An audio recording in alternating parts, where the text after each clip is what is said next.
चला क्रोशेपासून छान सुंदर नाजूकसा मोगऱ्याचा गजरा तयार करूयात। त्यासाठी इथे 80 चेन करून घेतले।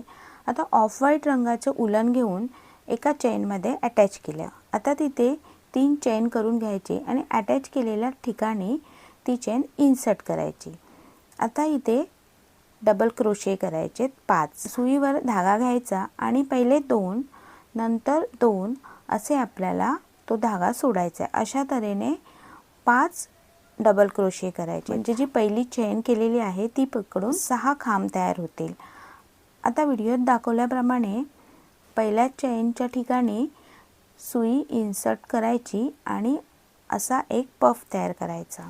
आता पुन्हा 3 चेन करायची आणि पफ केलेल्याच ठिकाणी ती चेन इन्सर्ट करून स्लिप स्टिच द्यायचं।